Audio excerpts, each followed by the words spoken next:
Growing old is a journey, one that unfolds quietly, often catching us by surprise.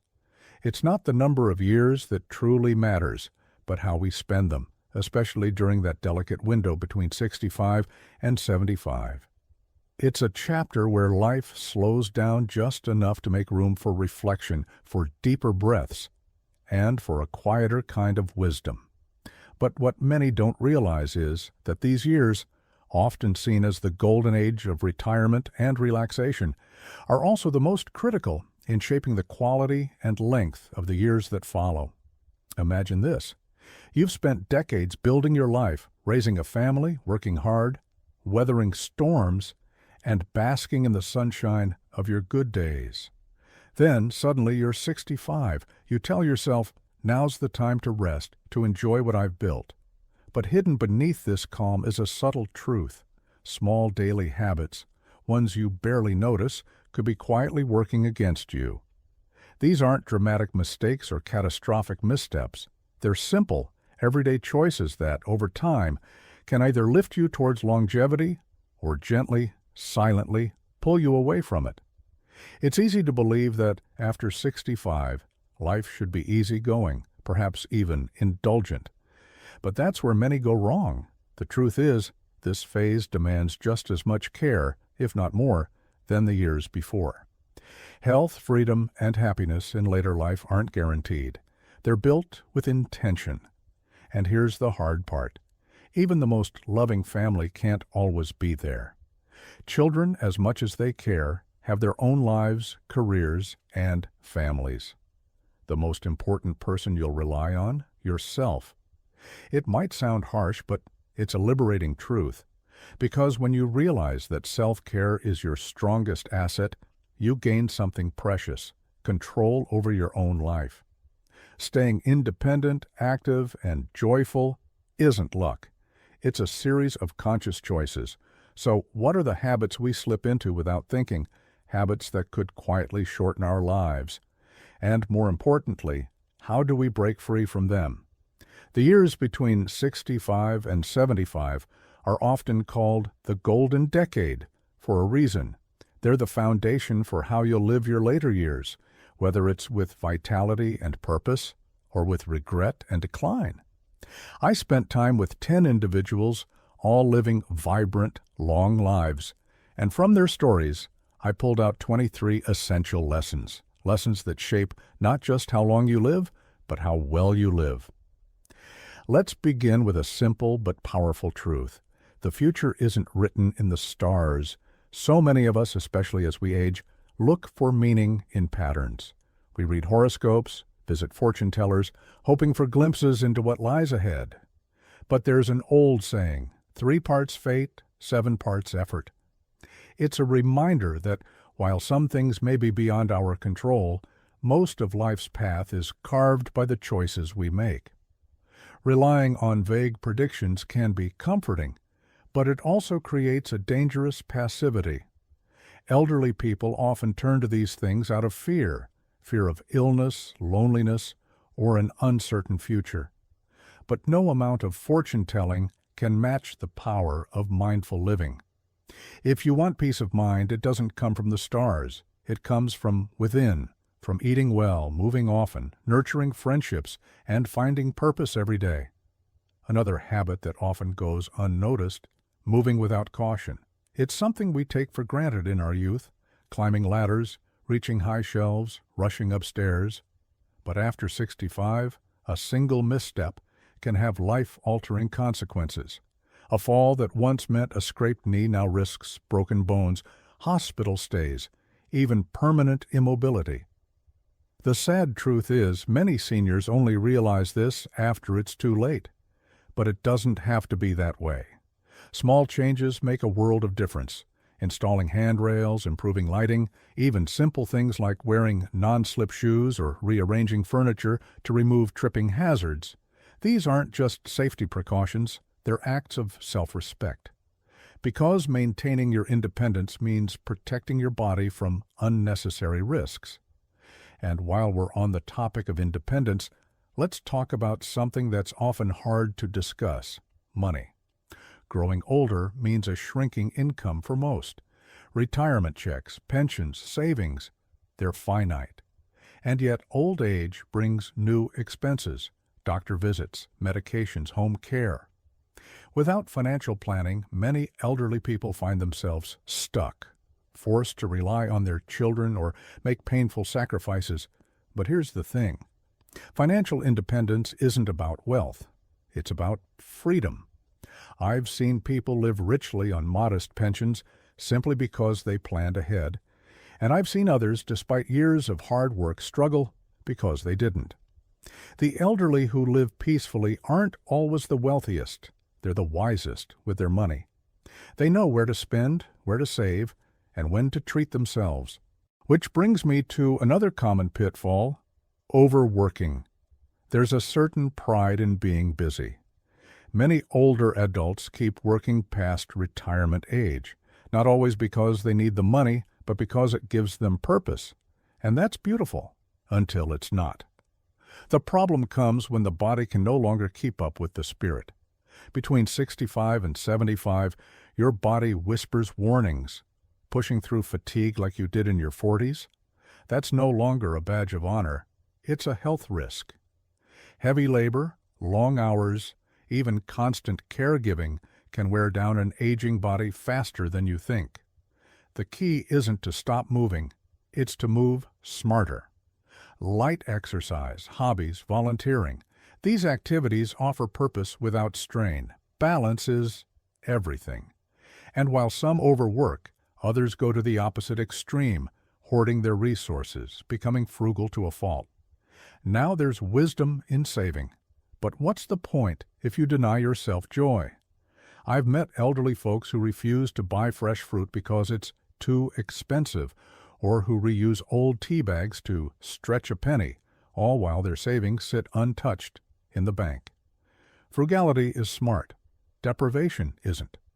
Old age is the time to enjoy the fruits of your labor, to savor a good meal, travel if you can, buy that warm winter coat. Because here's a truth no one likes to say out loud. You can't take your money with you. What you can take is the memory of that perfect Sunday lunch with family, or the trip you always dreamed of but kept putting off. So many of these lessons are about finding balance. Not too much, not too little. Cautious, but not fearful. Independent, but still connected. And connection? That brings us to the heart of it all. Relationships. A house isn't just walls and a roof. It's a sanctuary of memories. Every corner holds echoes of laughter, whispers of old arguments, the quiet presence of a life fully lived. For many seniors, staying in their own home is more than a preference. It's a grounding force, a symbol of independence. Yet it's surprising how often this is overlooked. As children grow older and start their own families, they sometimes encourage their aging parents to sell the family home, maybe to move closer into a smaller apartment, or even into their own house. The intentions are usually loving, but the effects can be jarring. Being uprooted from a familiar environment, even if it's for convenience or care, can strip the elderly of their sense of control. It can make them feel like guests in someone else's life. Aging gracefully often means maintaining a connection to places that make you feel whole.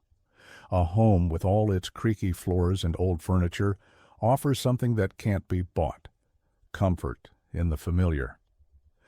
So before making life-altering decisions like selling the house or moving into assisted living, it's worth pausing and asking, will this give me peace or will it leave me feeling displaced? But even in their own homes, some elderly people fall into another common trap, becoming easy targets for the booming health product industry. From miracle supplements to fancy home fitness machines, the market is flooded with promises of longevity and perfect health. Advertisements are designed to tug at the heartstrings, telling seniors they can turn back the clock if they just buy this pill or that gadget. It's a hopeful illusion, and too often it drains pockets without delivering results.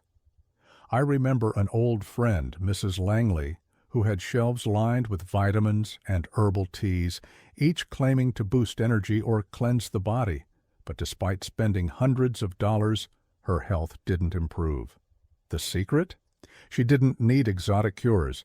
What her body craved was simpler: fresh food, regular walks, a few good conversations each week. We tend to complicate health, especially as we age, but it often comes back to basics: balanced meals, light exercise, mental stimulation, and regular checkups. These are the real keys to longevity, and they don't require draining your savings on shiny, unnecessary products. Now let's step into something even more delicate: relationships, particularly with life partners. Growing older beside someone you love is a gift, but it's not always smooth sailing. In old age, minor disagreements that once passed quickly can linger, turning into heavy silences. Years of shared life bring deep bonds, but also deep-rooted frustrations. Yet, more than ever, this is the time when partners need each other the most. It's easy to underestimate how much emotional well-being impacts physical health. Regular arguments can raise blood pressure, disturb sleep, and heighten anxiety. But when there's harmony, when laughter still bubbles up during quiet dinners, or when small kindnesses are exchanged, the body benefits too. For those who have lost their partners, loneliness can become a silent ache. And sometimes, in the search for companionship, elderly people may rush into new marriages. But it's not always the balm they hope for. Blending lives in old age can bring unexpected complications, conflicts over finances, differences in family dynamics, or simply the challenge of merging long-standing personal habits. That's not to say remarriage is wrong. It can bring profound joy, but it needs to be rooted in understanding, not fear of solitude. Sometimes a close circle of friends, regular visits with grandchildren, or even community activities can fill the void without adding new complexities. And then there's the question that looms in many elderly people's minds: whether to move into a nursing home. For some, it's a necessity.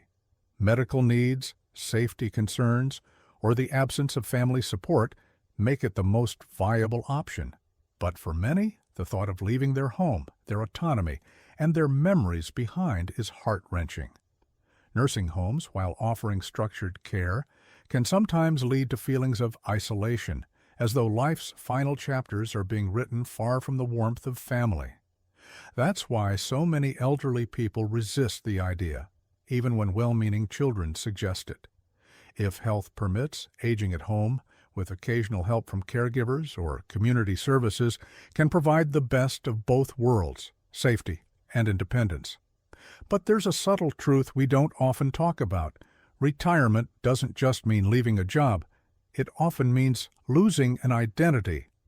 For decades, work structures our days, gives us a sense of purpose, and provides social connections. When that's gone, there's a quiet void. Old friends from work drift away, daily routines fall apart, and some retirees find themselves wondering, who am I without my job? That's why it's so crucial to build new identities after retirement. It might be through volunteering, taking up a hobby, or even starting small community projects. I once met a retired accountant who started teaching free budgeting classes at a local library. He said it gave him a reason to get out of bed in the morning. But what happens when life throws unexpected problems at you? Older adults often feel an urgency to solve issues right away, whether it's a health scare or a family conflict. But sometimes wisdom lies in patience. There's an old saying, if the water is muddy, let it settle. Not every problem needs an immediate fix.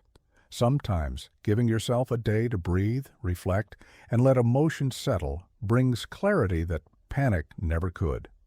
Older adults who learn this find that life feels less stressful and more manageable. And here's another subtle yet powerful truth.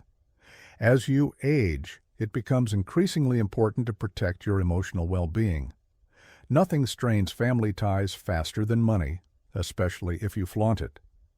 Older adults who talk openly about their assets or make a show of their savings can unintentionally invite jealousy or even family conflicts. It's not about hiding wealth, it's about preserving harmony. Discretion ensures that family relationships remain grounded in love and respect, not in hidden resentments or financial expectations. But emotional well-being isn't just about protecting yourself from conflict, it's also about building community. Neighbors, once mere acquaintances, can become vital lifelines in old age. They're the ones who can notice if you haven't left the house in days, who can bring over soup when you're unwell, or call for help if needed. It's worth cultivating these relationships, not through grand gestures, but simple kindnesses. A morning wave, a shared recipe, a thank you note. Because in old age, it's not always family who are closest in moments of need, it's often the people just a few doors away. And speaking of connection, there's one habit that seems so simple, but is often overlooked: getting outside. There's something profoundly healing about fresh air, sunlight, and the quiet hum of life beyond four walls. It's easy to fall into the habit of staying indoors, especially when mobility becomes a challenge.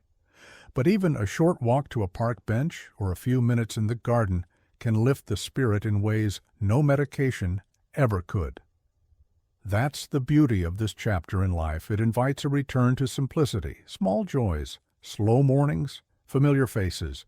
Yet it also demands courage, the courage to adapt, to let go of what no longer serves you, to protect what still brings you joy, and above all to keep moving forward even when the path isn't as clear as it once was.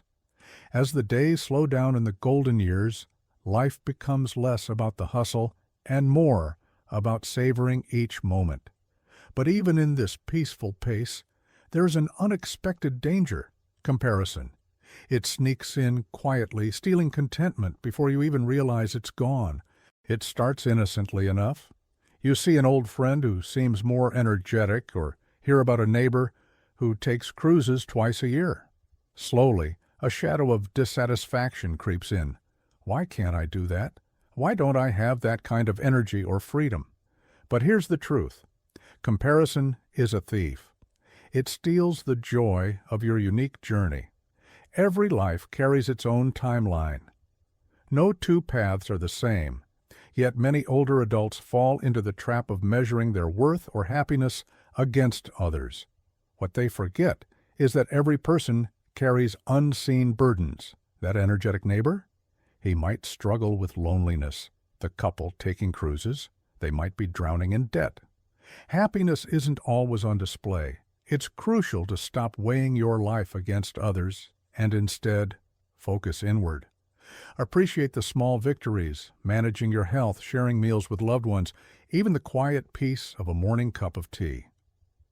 The secret to happiness isn't in having more, it's in appreciating enough. And speaking of enough, there's one habit that needs a closer look: eating. It's easy to overlook food as we age. The appetite shrinks, the sense of taste dulls, and mealtimes can become routine rather than joyful. But here's the problem. Many elderly individuals either overeat out of boredom or undereat because they simply don't feel hungry. Both can quietly undermine health. Overeating, especially rich or processed foods, puts unnecessary strain on the digestive system. It can lead to bloating, discomfort, and long-term issues like diabetes or heart disease. On the flip side, undereating strips the body of the nutrients it desperately needs to maintain strength and immunity. The key?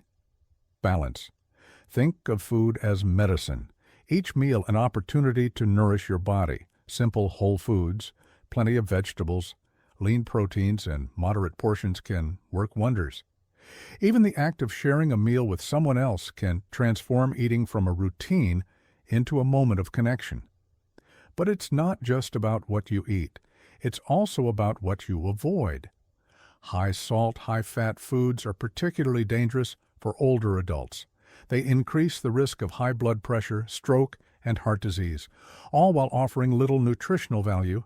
Yet, These foods sneak into diets through processed snacks, fast food, and even seemingly healthy options like canned soups. One of the wisest choices you can make is to embrace cooking at home, even if it's simple. A homemade vegetable soup, a stir-fry with lean protein, or even a fresh salad can offer more vitality than any store-bought convenience food. But there's another, less visible danger that often goes unnoticed: negative emotions. The mind and body are deeply connected, and as we age, that connection becomes even more significant. Stress, anger, and prolonged sadness don't just weigh on the heart metaphorically, they affect it physically. Studies have shown that chronic stress can weaken the immune system, raise blood pressure, and even accelerate cognitive decline. Older adults often carry invisible emotional burdens. Loneliness, fear of becoming a burden, or regrets from the past can sit quietly, influencing health more than they realize. It's why some seniors, despite being physically healthy, seem to deteriorate rapidly after emotional trauma, like losing a spouse. Managing emotions becomes an act of self-care. Meditation, deep breathing, journaling, or simply talking openly with a trusted friend can release years of pent-up tension. Even small acts like gardening, walking in nature, or engaging in a hobby help ease the mind. But perhaps the most transformative habit: exercise. Exercise in old age isn't about sculpted muscles or running marathons. It's about mobility, balance, and mental clarity. Even gentle activities like walking, tai chi, or light yoga can boost circulation, strengthen muscles, and release endorphins, the body's natural mood boosters. The key is consistency. A brisk 20-minute walk each day does more good than an intense workout once a week. It strengthens the heart, reduces the risk of falls, and even helps with sleep. Plus, movement has a profound effect on the brain. Seniors who stay active often report sharper thinking, improved memory, and reduced anxiety. But while exercise is essential, there's another pillar of health that's often underestimated: sleep.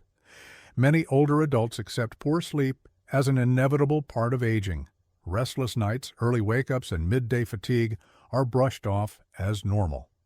But sleep is the body's repair time. Without it, everything, from immune function to mood, suffers. Simple changes can make a significant difference.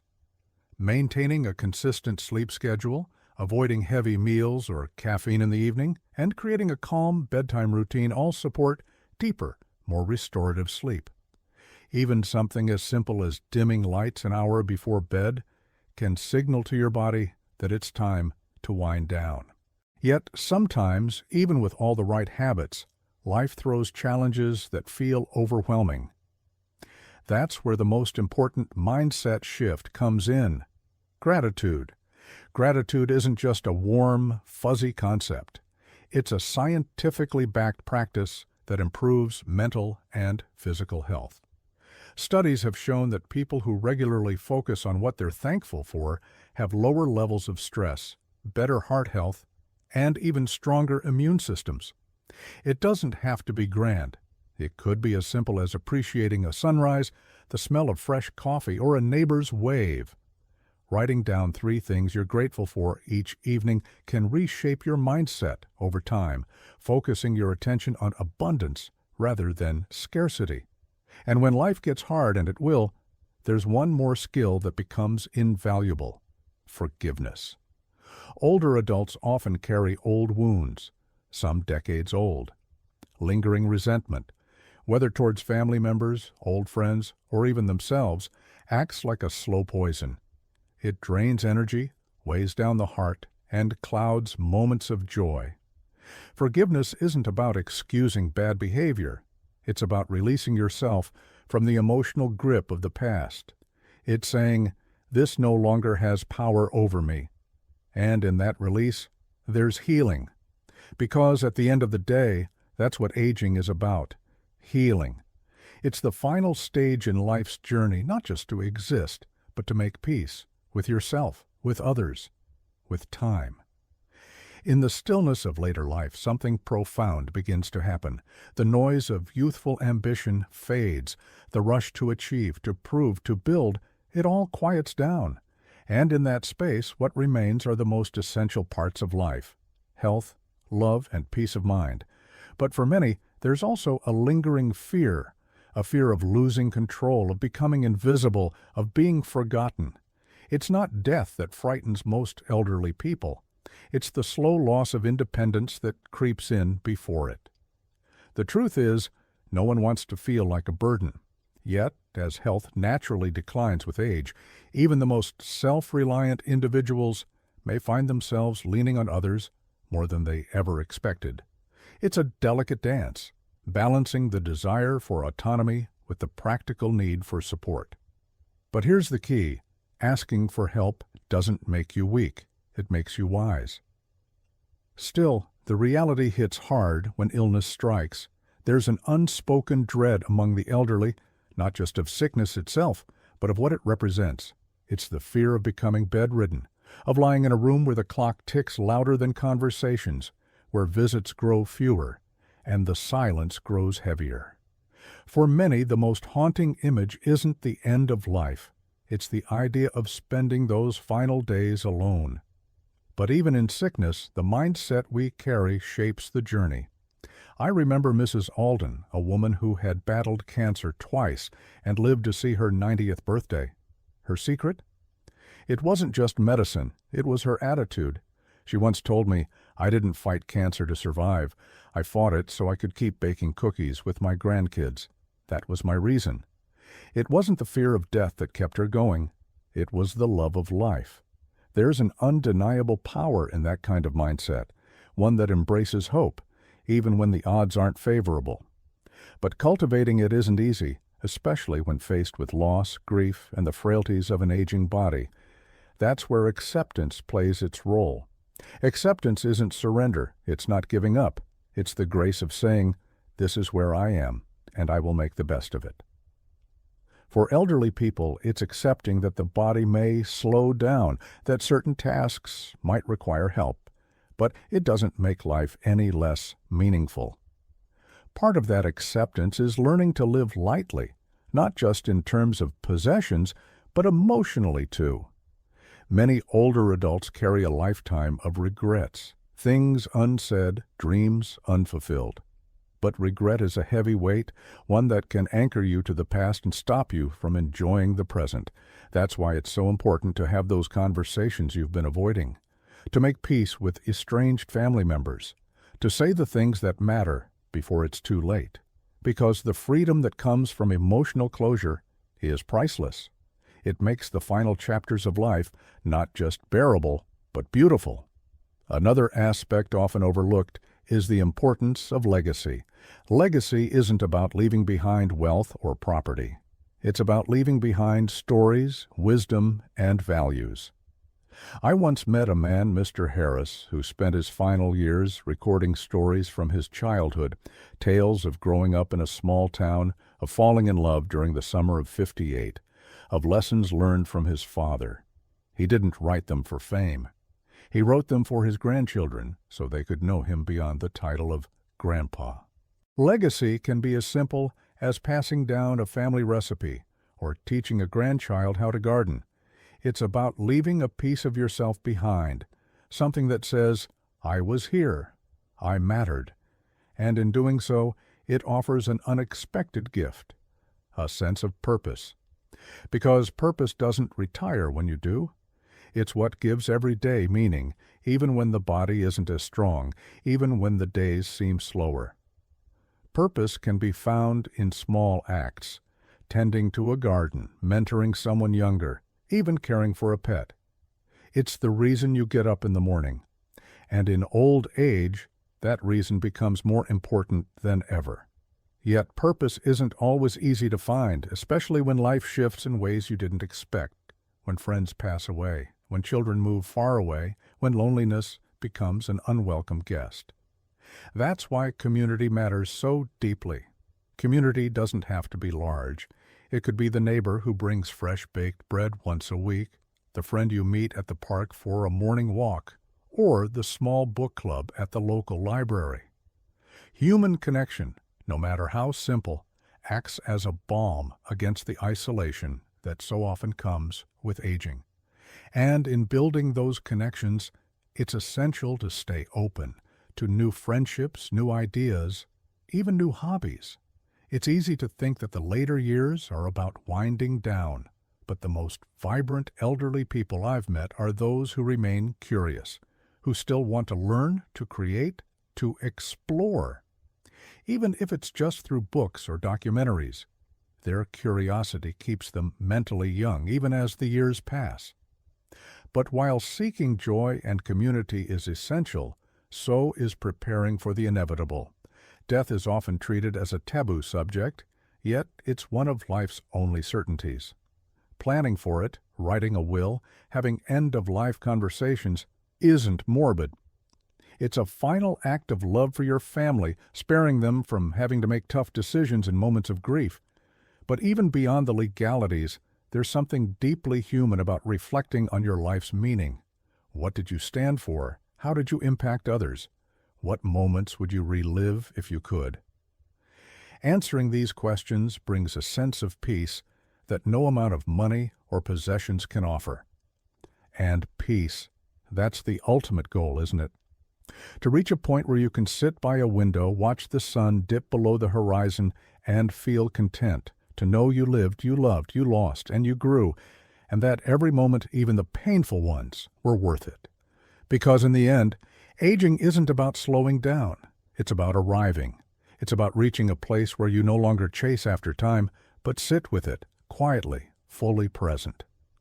The golden years, after all, aren't golden because they're perfect. They're golden because they shimmer with the weight of a life fully lived, with all its cracks and flaws, its brilliance and its shadows. And in that, there's beauty. Life in its purest form is a collection of moments, some fleeting, others etched deeply into our hearts. As the years stretch on, it's these moments that become the most valuable treasures. In old age, the rush of ambition fades, and what remains is a desire for simplicity, peace, and connection. Yet, even as time slows down, the lessons keep coming, often wrapped in the smallest of details, like the warmth of morning sunlight filtering through the curtains or the unexpected laughter that bubbles up during a quiet conversation. But among these gentle moments, there are shadows that linger, emotions left unspoken, relationships that frayed with time, and regrets that sit quietly in the corners of the mind. Aging, for all its wisdom and calm, brings with it a reckoning, a time to sort through the complexities of life, to tie up loose ends, and to heal where healing is still possible. But perhaps the greatest wisdom that comes with age is the understanding of time, how fleeting it is, and how little of it we truly control. And yet, this realization doesn't bring panic. Instead, it brings presence. The elderly who radiate peace are often those who have learned to live fully in the now, not dwelling on what was or worrying about what's next, but simply being here in this moment. Because in the end, it's not the number of years lived that counts. It's the depth of the moments experienced. One afternoon I sat with Mr. Keller, a 94-year-old with a gentle smile and hands weathered by decades of carpentry. He told me, "Life's a bit like a wooden chair. It might wobble, get scratched up, maybe even lose a leg, but it still holds you up if you take care of it. And even when it finally gives out, you remember all the meals you ate sitting on it, all the conversations shared. That's what matters." That simple analogy stuck with me, because aging isn't about perfection. It's about history, about the love, the loss, the laughter, and the lessons that shape a life.